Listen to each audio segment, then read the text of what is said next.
poin. Jason dan Steven sedang di rumahnya masing-masing bersama anak mereka. Jason sedang menelepon ibunya, sementara Steven sedang menonton pertandingan sepak bola di TV. Siapa yang lalai?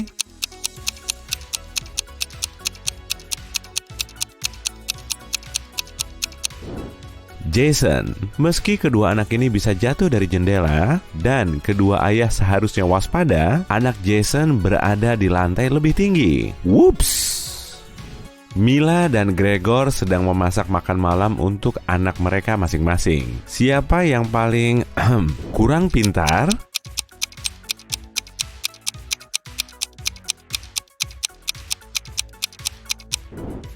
Mila, dia tidak sengaja menukar makanan di piring. Dia memberi makanan putrinya ke anjing dan akan memberi makanan anjing ke putrinya. Nyam-nyam.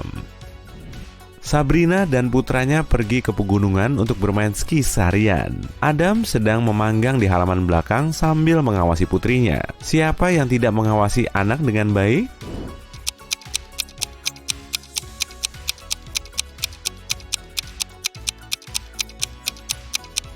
Sabrina, putranya sedang meluncur ke lubang besar di es. Rebecca dan Natalie membawa anak-anak mereka ke danau. Kedua anak mereka hendak melompat ke air. Anak siapa yang dalam bahaya? Anak Rebecca di kiri atau anak Natalie di kanan?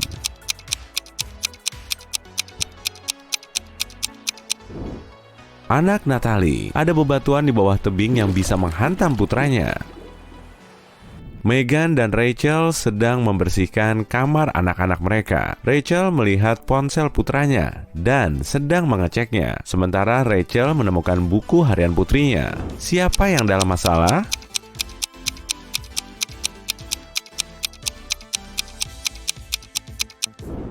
Rachel, membaca barang-barang pribadi seorang anak adalah tindakan yang buruk. Apalagi dia juga akan ketahuan karena putrinya sedang berjalan ke kamar. Mary dan putranya sedang menghabiskan waktu di pantai. Chris dan anak-anaknya sedang menonton TV. Orang tua mana yang melakukan kesalahan?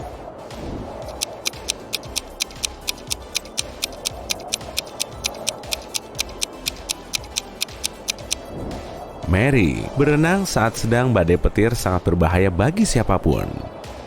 Gita berasal dari bangsa mermaid yang bukan kaleng-kaleng. Dia dan keluarganya tinggal di dasar Samudra Atlantik. Di antara semua keluarga ini, mana ya yang umurnya paling muda?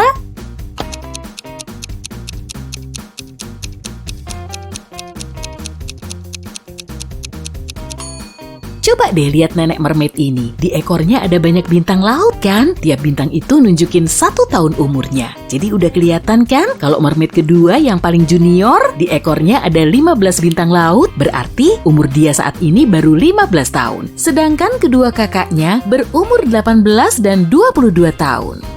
Suatu hari Gita datang ke pesta mermaid, tapi salah satu tamu ternyata cuma mermaid gadungan. Menurutmu yang mana nih?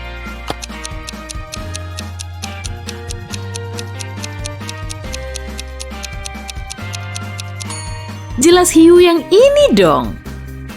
Mamanya Gita, Bu Vina, punya toko perhiasan mermaid berlantai 1. Dia datang ke tokonya saat masih pagi buta dan ternyata kalung termahalnya udah raib. Dia langsung menghubungi polisi bawah air. Dan beberapa saat kemudian, petugas Faiz tiba di lokasi untuk melakukan interogasi. Bu Vina menjelaskan, semalam saya nutup toko sekitar jam 10 dan kalung itu masih ada di tempatnya kok, Pak. Pak Faiz kemudian mengidentifikasi 3 tersangka. Pemilik toko sebelah bilang, toko saya tutup jam 8 malam dan setelah itu saya langsung pulang. Petugas keamanan mengatakan, semalam saya dapat giliran jaga. Mungkin malingnya diam-diam masuk ke toko pas saya lagi patroli di lantai atas. Sementara si petugas kebersihan bilang dia udah selesai bersih-bersih sejak jam 4 sore. Dan dia langsung pulang karena suaminya lagi berulang tahun. Jadi siapa yang bohong nih?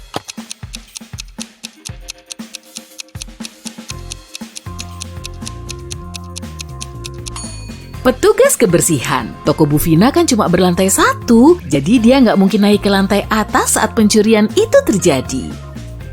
Gita lagi berenang bareng lumba-lumba sampai ke permukaan laut. Tiba-tiba di dekatnya ada 2 cowok cakep bernama Norris dan Reza. Waduh, ternyata mereka lagi mengalami kesulitan tuh. Cowok mana yang harus Gita tolong duluan?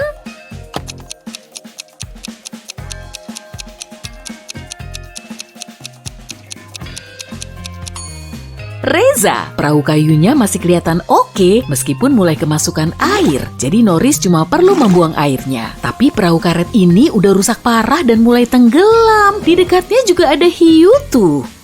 Gita langsung nyelamatin kedua cowok itu dan membawa mereka ke pantai. Tapi tiba-tiba Norris ngambil foto Gita tanpa izin. Jadi dia langsung minta Norris untuk ngehapus foto itu karena bangsa mermaid kurang suka kalau bangsa manusia terlalu kepo dengan kehidupan mereka. Norris menyaut, "Oke, aku janji bakal ngehapus foto itu kalau kamu bisa nebak teka-teki ini. Air asin terus mengalir, tapi di dekatnya nggak ada laut. Kok bisa gitu?" Apa kamu bisa ngebantu Gita?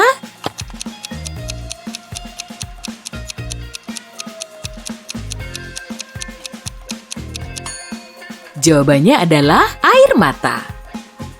Gita akhirnya mau diajakin Reza kencan, dia langsung minta tolong tukang sihir di dekat rumahnya untuk memberinya ramuan khusus. Dan setelah meminumnya, dia akan punya kaki manusia selama 24 jam. Tapi sialnya, pintu rumah sang penyihir malah dikunci tuh. Di dekat pintu tertempel tulisan ini. "Kalau kamu mau menemuiku, cari kuncinya dulu." Bantuin kita buat nyari kuncinya dong.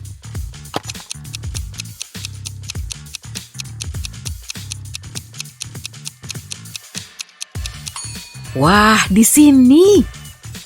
Setelah membuka pintu, Gita malah ngelihat pintu lain yang diberi password. Dan di situ ada catatan yang tertulis. "Kunci apa yang bisa ngeluarin bunyi, tapi nggak bisa buat ngebuka pintu?" Kamu bisa ngebantu Gita buat mecahin kodenya, kan?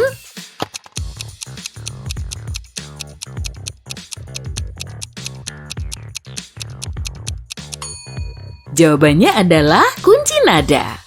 Gita ternyata nggak bawa uang dan penyihir itu nawarin teka-teki ini. "Kalau kamu bisa nebak teka-tekiku, aku akan memberimu ramuan gratis. Tapi kalau gagal, kamu bakal jadi budakku selamanya. Perhatiin baik-baik nih, ada 2 dalam 1, 4 dalam sepasang, 6 dalam trio, dan 8 dalam kuartet. Apakah aku?" Gita langsung bisa mecahin teka-teki itu dan mendapat ramuan gratis. Apa kamu juga bisa nebak jawabannya?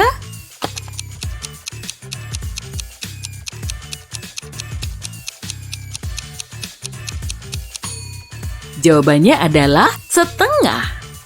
Gita menerima ramuan itu dan langsung meminumnya. Di hadapannya udah ada 3 jalan yang bisa membawanya ke tempat kencan. Jalan pertama menuju ke desa yang dihuni para vampir. Jalan kedua dipenuhi dengan bunga beracun yang bisa membuatnya linglung. Dan jalan ketiga menembus hutan ajaib yang membuat semua kekuatan sihir nggak ampuh lagi. Jalan mana yang harus Gita pilih?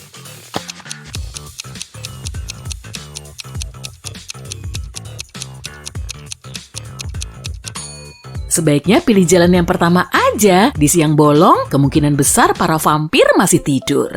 Reza dan Gita ketemuan di restoran Trio Mermaid, tapi di bagian depannya cuma terpasang 2 gambar mermaid. Pemilik kafe, Vicky, tahu betul dengan kejanggalan ini, dan dia bisa aja sih langsung ngebenerin gambar itu, tapi dia malah membiarkannya aja. Kenapa gitu?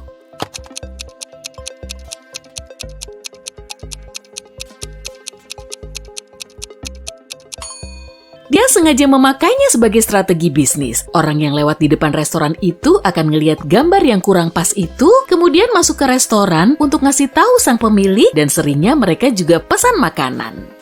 Reza ternyata berprofesi sebagai polisi. Saat menikmati makanan bareng Gita, dia dapat telepon mendadak. Jeffrey, seorang pemilik rumah mewah, bilang pembantunya berencana mau nyingkirin dia dari rumahnya sendiri. Di malam sebelumnya, si pembantu ngasih dia apel sebagai hidangan penutup. Dan setelah menggigit apel itu, Jeffrey langsung pingsan. Dia baru bangun keesokan paginya dan segera menghubungi polisi. Reza dan Gita langsung datang ke TKP, tapi si pembantu menyangkal semua tuduhan pria itu. Kita nggak tahu dia harus percaya kepada siapa, dan saat ngecek TKP-nya, Reza langsung tahu pembohongnya. Jadi menurutmu, siapa nih yang udah bohong? Si pembantu atau pemilik rumah?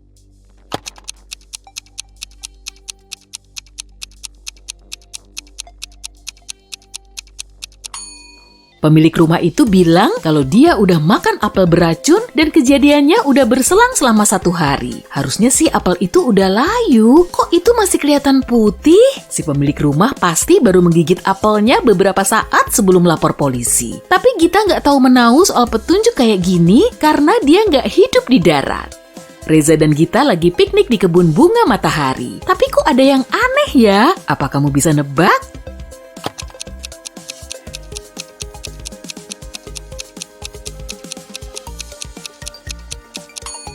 Awannya bergerak ke kanan, tapi kok bunga mataharinya malah berayun ke sebelah kiri? Jelas nggak akan mungkin lah. Gita ketiduran di kebun bunga itu, dan saat dia bangun, Reza udah pergi. Setelah celingukan beberapa saat, di dekatnya ada elf jahat. Dia bilang, "Mermaid, cowokmu udah aku kurung di penjara. Kalau kamu pengen ketemu dia lagi, pecahin dulu teka-teki ini. Aku bisa berwarna merah, biru, ungu, dan hijau. Tapi nggak ada yang bisa memegangku. Apakah aku?" Waduh, Gita harus jawab apa ya biar bisa nyelamatin Reza?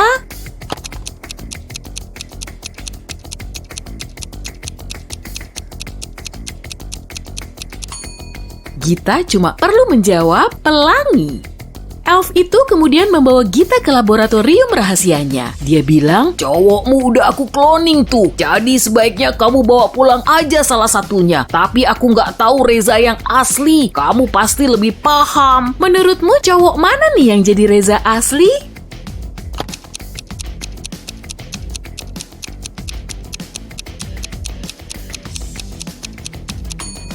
Cowok ini cuma punya 3 jari. Gigi Reza yang ini terlalu runcing buat manusia. Kalau yang ini nggak punya alis dan yang ini punya telinga lancip. Jadi Reza yang ini pasti manusia asli.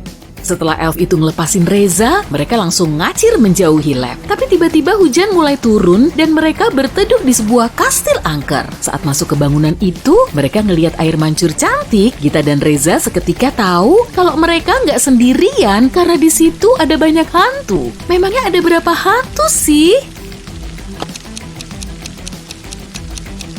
Widih, Ferdi hoki banget tuh. Dia bekerja di pabrik coklat sebagai petugas keamanan di malam hari. Seperti biasa, dia lagi patroli malam di sekitar pabrik dan tiba-tiba dia ngelihat kotak coklat eksklusif di situ udah dicuri. Lalu keesokan harinya, Ferdi menginterogasi 3 tersangka. Jarwo Koki Pastri bilang kalau dia langsung pulang setelah shiftnya selesai jam 7. Istrinya juga semalaman bersamanya. Haris pengantar pesanan bilang, "Aku gak makan coklat sama sekali. Baunya aja udah bikin aku bentol-bentol." Lalu Putra petugas kebersihan mengaku, "Kemarin pas lagi bersih-bersih gudang, aku nemu coklat di lantai dan langsung kumakan. Maaf ya, tolong jangan aduin aku ke bos." Jadi siapa nih pencurinya?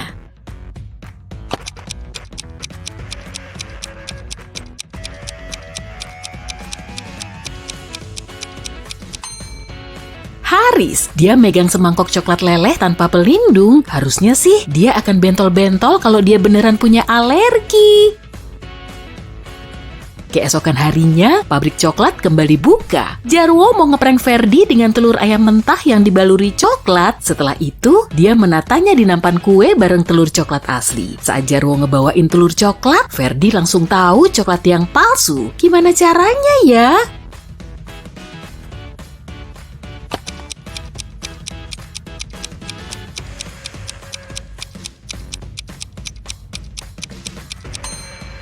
Telur coklat asli punya lubang di tengah. Jadi kalau dibawa di atas nampan, coklat ini pasti akan gerak-gerak, tapi telur mentah lebih berat dan gak banyak bergerak. Ferdi kemudian berencana mau ngeprank Jarwo balik. Dia pakai kostum mirip hantu untuk menakuti cowok itu. Tapi tiba-tiba 2 hantu beneran juga muncul di ruangan itu. Dari semua hantu ini, kira-kira Ferdi yang mana ya?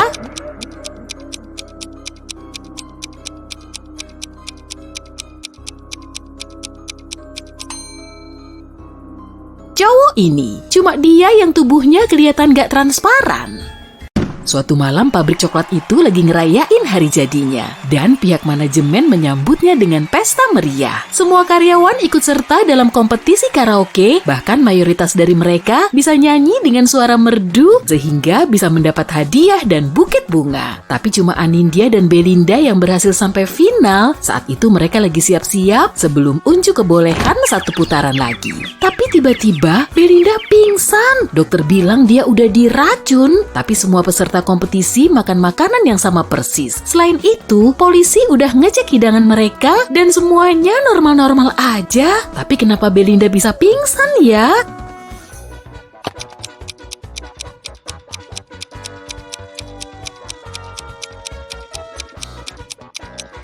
Ada orang yang udah naruh racun di buket bunga Belinda.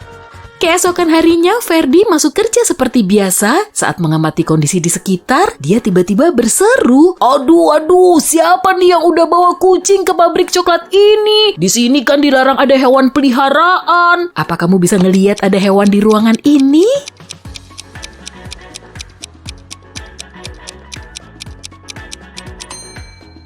Dia ngumpat di sini. Kucing itu jadi ketakutan dan malah kabur ke ruangan lain. Tapi Ferdi langsung mengejarnya. Duh, si Meong ngumpet di mana lagi ya?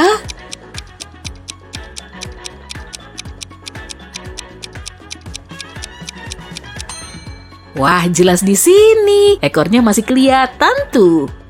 Lagi-lagi Ferdi belum bisa nangkep kucing tadi. Si Anabu lari keluar gedung, kemudian ngumpet di taman. Apa kamu bisa ngebantu Ferdi nyari kucing itu?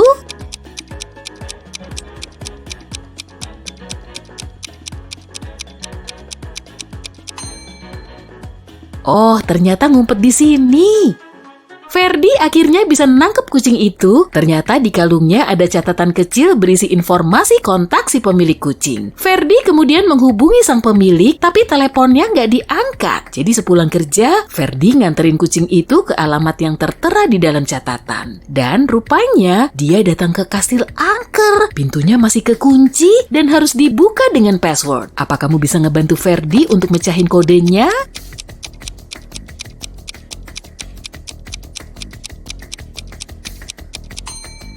Passwordnya adalah payung cantik.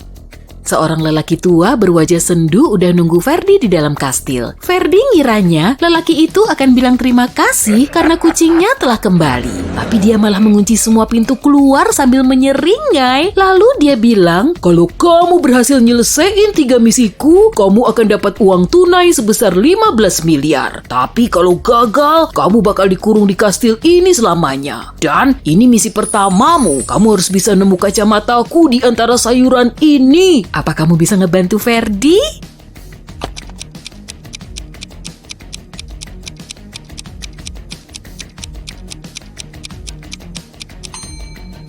Nyempil di sini. Di misi berikutnya, Ferdi harus bisa bikin ramuan sesuai dengan urutan yang benar. Untung lelaki tua itu juga ngasih Ferdi resep. Apa kamu bisa ngebantu cowok itu?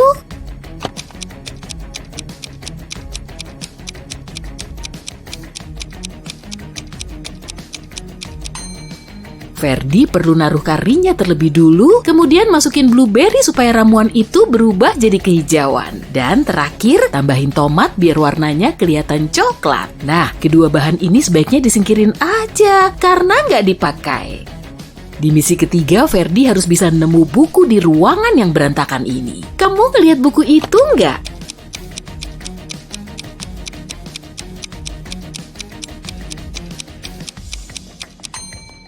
Agak ketutup sofa tuh.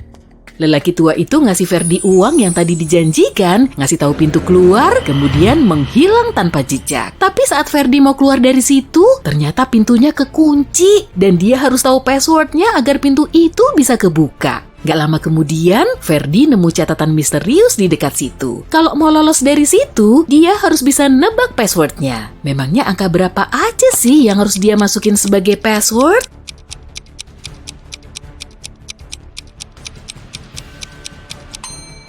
2361. Masing-masing angkanya merepresentasikan jumlah lingkaran di set angka sebelah kiri. Akhirnya Ferdi bisa keluar dari situ. Ferdi langsung resign setelah dia berhasil keluar dari kastil angker itu. Ngapain capek-capek kerja kan kalau uangnya udah banyak? Jadi dia mau piknik keliling dunia aja sambil foya-foya. Dia memulai perjalanannya menuju Spanyol dan di dalam pesawat dia kenalan sama Gina. "Kamu berasal dari negara mana?" tanya Ferdi. Dan bukannya ngejawab langsung, Gina malah ngasih Ferdi teka-teki. Apa kamu bisa nebak negara asal Gina?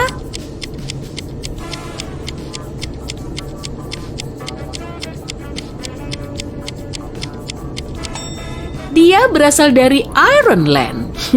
Maksudnya Irlandia. Kemudian Gina nanya balik, "Kalau kamu dari negara mana, Ferdi?" Cowok itu juga ngasih Gina teka-teki sebagai jawabannya. Apa kamu bisa nebak negara ini?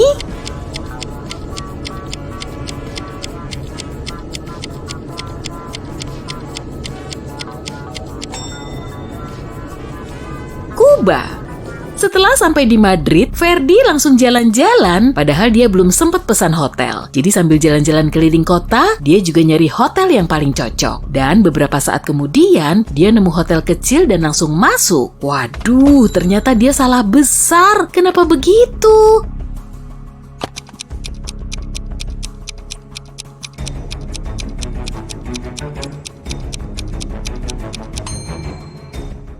Kamu ngeliat zombie di dekat jendela kan? Hotel ini kayaknya nggak aman deh. Setelah Ferdi masuk ke hotel, pintu di belakangnya langsung nutup, lalu di depannya muncul 3 pintu keluar. Kawanan laba-laba berbisa ngumpet di balik pintu pertama. Di belakang pintu kedua, anak panah berterbangan setinggi kepala. Dan di balik pintu ketiga ada lubang hitam. Pintu mana yang harus Ferdi pilih? Apa kamu bisa bantuin dia kabur dari situ?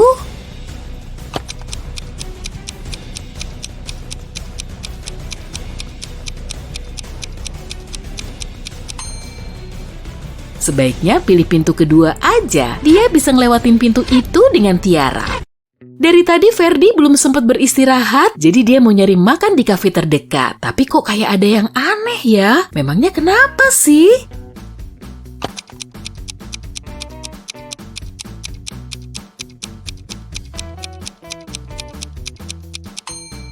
Lihat jendela ini deh. Masa panorama jalannya kebalik? Pelayan di situ segera mendekati Ferdi untuk nanyain pesanannya. Tapi tiba-tiba cewek di meja... Lukas bekerja sebagai akuntan di perusahaan produsen perabotan. Beberapa hari lalu, dia lupa ngumpulin hasil penjualannya ke laporan keuangan mingguan. Untung bosnya nggak tahu. Jadi, Lukas ngebenerin dokumen itu dan masalahnya beres. Kemarin, dia terlambat ke kantor dan ketinggalan rapat penting dengan departemen penjualan. Tapi dia beruntung, sebab bosnya juga nggak hadir di rapat itu. Hari ini, Lukas belum ngasih ucapan selamat ulang tahun ke bosnya. Begitupun teman-temannya yang lain.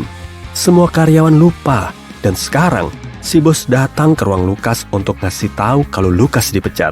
Tapi, kenapa ya? Lukas salah apa?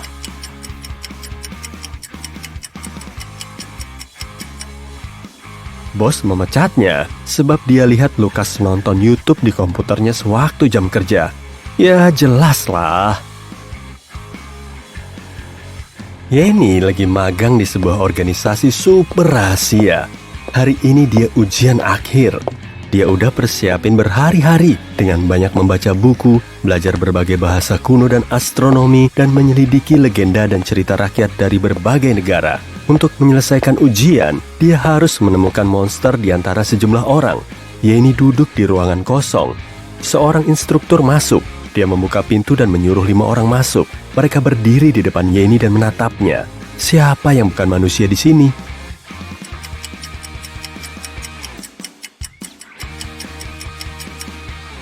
Lihat cowok ini. Kedua tangannya sama-sama tangan kiri. Cewek ini kakinya nggak napak ke lantai. Terus, instrukturnya, di tangannya ada mata yang terpejam. Ya kan? Kevin datang ke pesta Halloween. Semua orang pakai kostum zombie. Kevin lihat sebagian di antaranya bertingkah aneh. Pasti karena mereka zombie beneran. Kamu tahu nggak yang mana?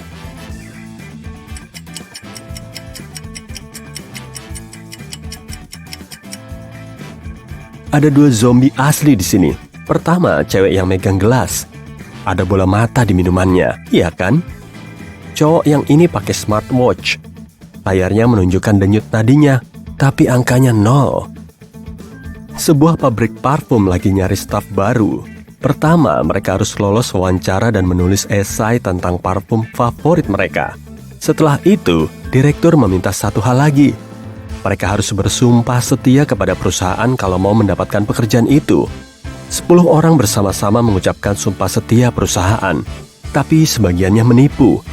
Ayo bantu direktur mencari siapa aja orang-orang itu.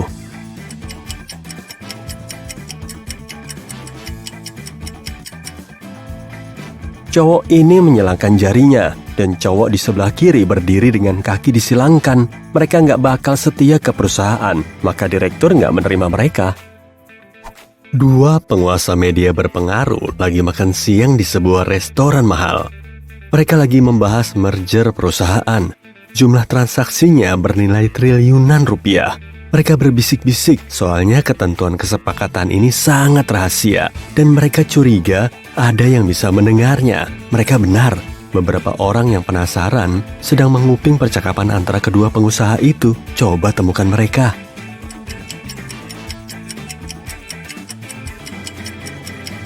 Cewek di meja sebelah lagi baca koran, tapi terbalik. Dia jelas lagi berusaha mencuri dengar pembicaraan para miliarder itu. Cowok di sebelah sana itu lagi dengerin musik, tapi colokan headphone-nya nggak terhubung kemanapun. Cewek lain duduk di pojokan sambil megang koktail. Tapi alih-alih payung, yang di dalam gelasnya malah antena. Dia lagi ngerekam percakapan itu. Pada kemana nih orang-orang? Si bos teriak. Dia marah karena 3 orang belum datang. Dia menelepon orang-orang itu buat nyari tahu kenapa. Alasannya mereka lagi sakit. Bos nggak percaya, jadi mereka disuruh datang ke kantor. Maria pakai jaket hangat, topi, dan syal. Dia bersin-bersin, batuk, dan kayaknya memang sakit. Loli berjalan dengan kruk, kakinya digips.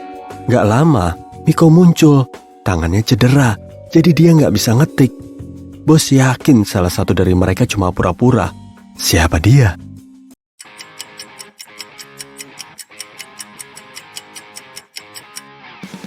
Yang patah itu lengan kiri Miko, tapi ponselnya ada di saku kiri. Dia pasti naruh ponsel di sana pakai lengan yang patah itu, yang artinya dia lagi pura-pura. Dia jelas cuma nggak pengen masuk kerja. Harry lagi jalan-jalan di hutan. Dia kedinginan, lapar, dan tersesat. Cowok itu melangkah sedikit lebih jauh lalu berhenti. Sebab mendengar sesuatu. Dia pergi ke sumber suara dan menemukan tanah terbuka yang luas. Ada 3 rumah. Rumah mana yang harus dimasuki Harry?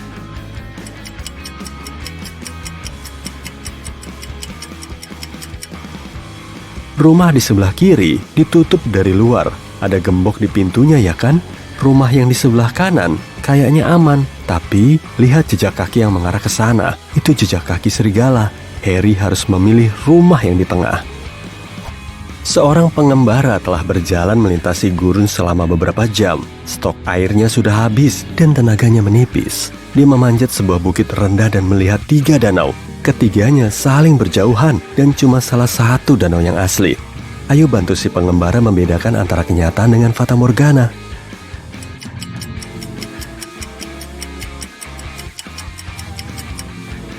Ada pohon palem di dekat semua danau. Tapi cuma satu danau yang memantulkan bayangan pepohonan itu. Artinya, danau sebelah kanan adalah danau yang asli. Kamu sedang berjalan menyusuri pantai. Tiba-tiba ada suara teriakan. Seorang wanita sedang mencari pertolongan. Ia akan tenggelam. Kamu berlari ke air dan mendekatinya. Waktu udah dekat, kamu lihat ada 3 orang lain. Mereka semua berteriak, tapi cuma satu yang butuh bantuan. Sisanya adalah manusia duyung yang mau menarikmu ke kerajaan mereka. Gimana caranya biar tahu mana yang manusia?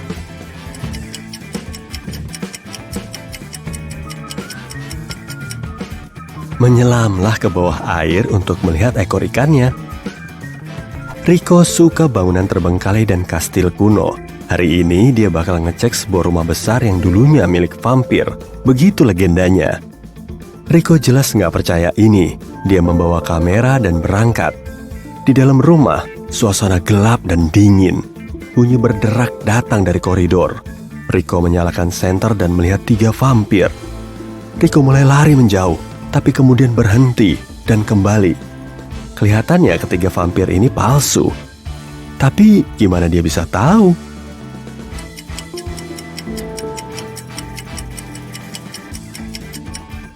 Ada cermin di langit-langit di atas vampir pertama, dan bayangannya terpantul di sana. Vampir kedua nggak bertaring. Yang ketiga, kayaknya dia vampir beneran, kabur. Sekarang Rico ingin mengunjungi rumah sakit terbengkalai. Katanya ada manusia serigala yang tinggal di sana. Rico yakin itu cuma mitos. Dia menyusuri bangsal-bangsal gelap rumah sakit sepanjang malam, tapi nggak nemu apa-apa. Rico sudah hampir pergi, tapi 4 cowok memblokir jalan keluar. Mereka melolong dan menggeram. Mana yang manusia serigala beneran?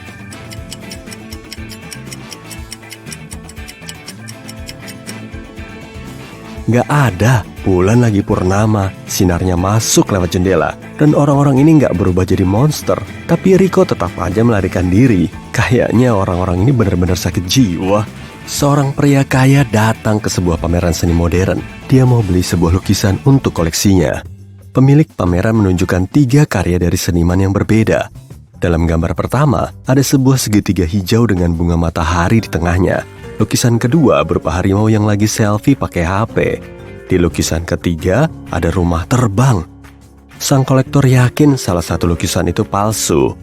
Yang mana ya?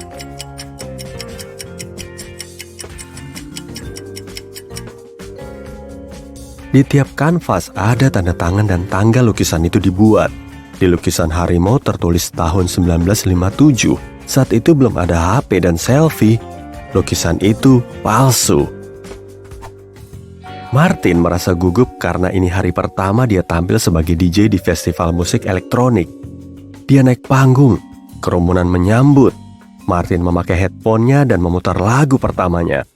Musik mengalun, tapi nggak ada yang joget. Kenapa nih?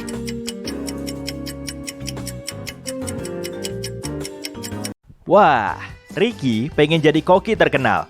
Tapi sekolah memasak cuma menerima pelamar yang umurnya di atas 18 tahun.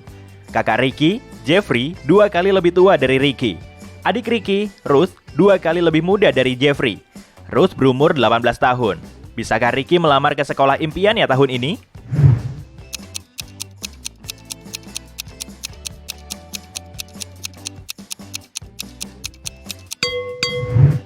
Yap, umurnya 18 tahun. Ricky dan Ruth seumuran karena mereka kembar. Ricky menyiapkan berkas untuk sekolah memasak, tapi dia harus punya pengalaman kerja dan rekomendasi biar bisa diterima.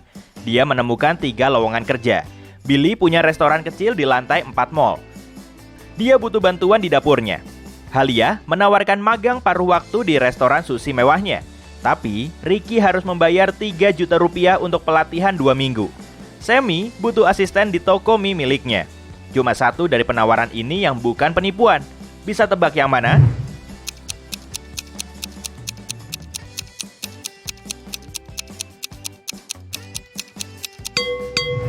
Tidak ada lantai 4 di mall ini. Foto Halia digantung di jendela restoran dan ada tulisan penipu di sana. Jadi, Ricky harus memilih Sammy. Sammy menyukai keterampilan dan CV Ricky, tapi dia ingin menguji kecerdasannya sebelum mempekerjakannya. Dia memberi Ricky daftar bahan dan memintanya mengambil bahan dari dapur kafe. Sayangnya, Sammy menulisnya dengan kode. Bisa bantu Ricky menemukan semua bahan? Ini bahan pertamanya. Meski merah merona, aku tidak pedas. Siapa aku?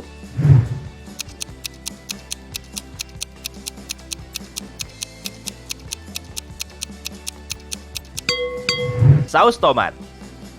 Lanjut, teman terdekatku adalah selai kacang. Siapa aku?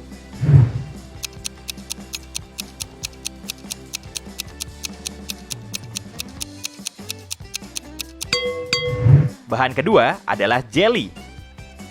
Bulat-bulat bolong tengahnya. Siapa aku? Bisa tebak?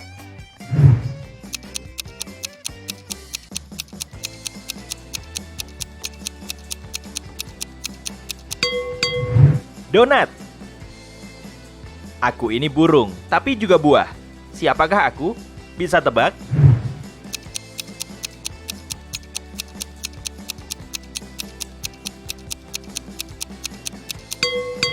Kiwi. Aku adalah sahabatnya camilan dan sayuran. Siapa aku?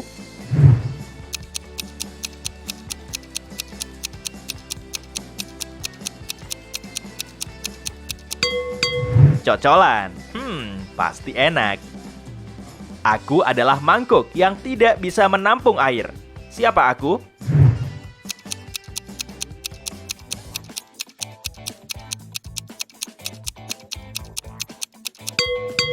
Jawabannya adalah kue mangkuk. Ada kolam kecil dengan 2 dinding di sekelilingnya. Yang satu putih dan lembut, yang lain gelap dan keras di tengah halaman berumput coklat muda bergaris rumput hijau. Siapa aku?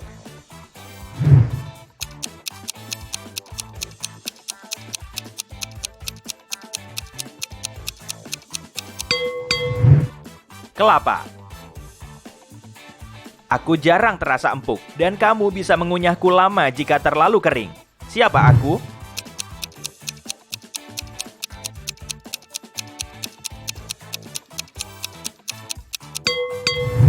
Jawaban yang benar adalah dendeng. Aku adalah sayuran hijau yang mirip pohon kecil. Siapa aku? Bisa tebak?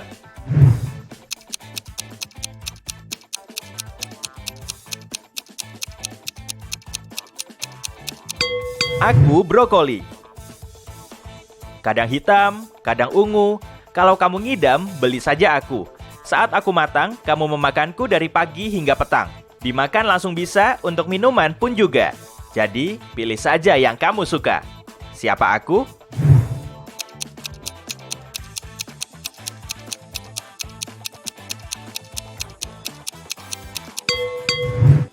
Pasti kamu tahu yang dimaksud adalah anggur. Banyak orang bilang aku sayuran, padahal aku buah. Aku merah saat matang dan sering diiris dan disajikan di burger. Siapa aku?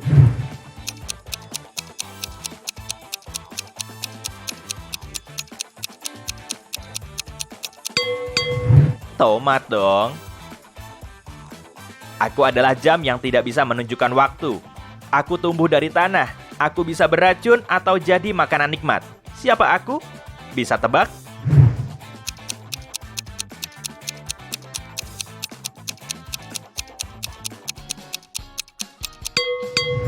Jawabannya adalah jamur.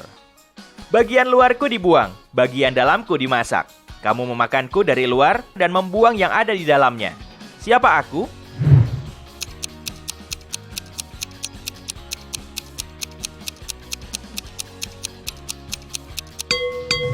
Jawaban yang benar adalah jagung. Aku adalah daging dan sayur dalam selimut. Siapa aku?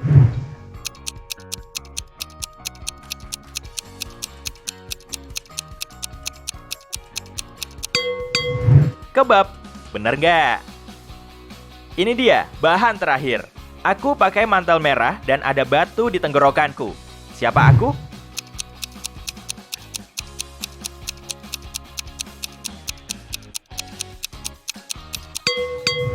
Aku adalah cherry. Oke, sip. Ricky membawa semua bahan. Sammy langsung mempekerjakannya dan memintanya menerima pesanan. Ricky melihat 3 pelanggan di kafe, tapi cuma 1 yang manusia sungguhan. Kira-kira yang mana ya?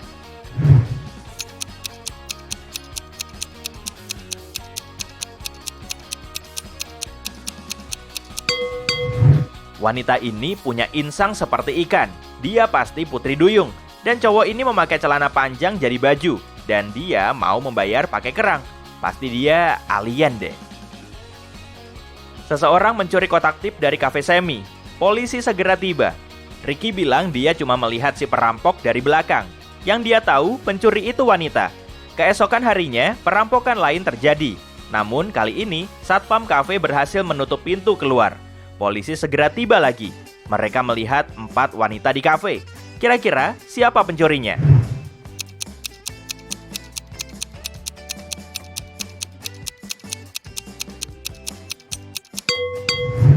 Dia pelakunya, Pamela. Cuma dia yang sepatunya cocok untuk berlari. Polisi hampir menangkap Pamela, tapi dia berhasil kabur. Ricky mengejarnya dan melihat Pamela menyelinap ke sekolah. Ricky mengikutinya. Dia melihat hoodie Pamela di salah satu pintu, jadi dia masuk ke ruang kelas itu. Ricky melihat 4 wanita mirip Pamela. Bisa bantu Ricky mencari Pamela yang asli?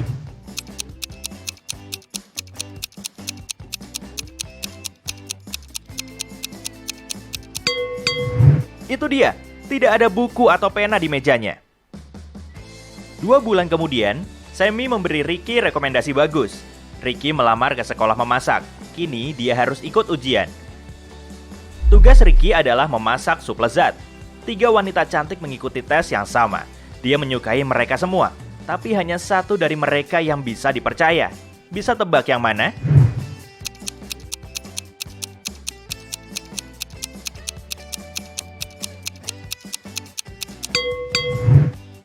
Jenny punya sebotol racun di koleksi rempahnya. Fiona masukin pakupin ke dalam supnya. Mencurigakan ya? Kelly tidak melakukan apa-apa. Kayaknya dia bisa dipercaya. Setelah ujian sup tadi, Ricky dapat tugas baru. Dia harus mencari tahu cupcake mana yang ada di tengah-tengah baki. Bisa tolong dia?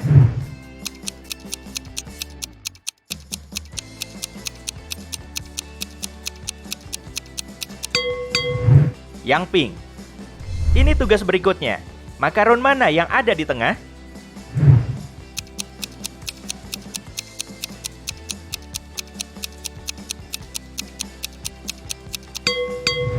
Yang ungu.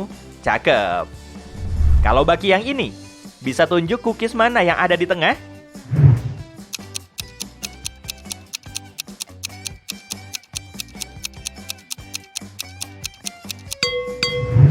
Yang ini. Ricky mengajak Kelly makan malam. Ini kencan pertama mereka. Dia pengen Kelly terkesan dengan membuat makan malam sendiri. Dia menaruh hidangan di dapur dan naik ke kamarnya untuk mandi sebelum Kelly datang. Saat Ricky kembali ke dapur, ternyata seseorang memakan semua hidangan. Dia menanyai 3 tersangka. Ruth bilang, "Aku lagi diet. Aku nggak makan di atas jam 5 sore." Papanya Ricky bilang, "Papa seharian di luar rumah membersihkan daun dari atap." Kakak Ricky, Jeffrey, bilang, "Bro, aku olahraga seharian. Besok jadwal maraton." Siapa berbohong?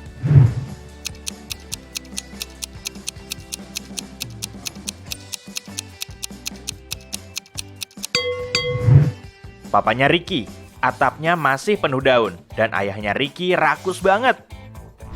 Kelly mengajak Ricky piknik di taman. Mereka nemu 3 tempat yang nyaman, tapi cuma 1 yang aman. Bisa tebak yang mana?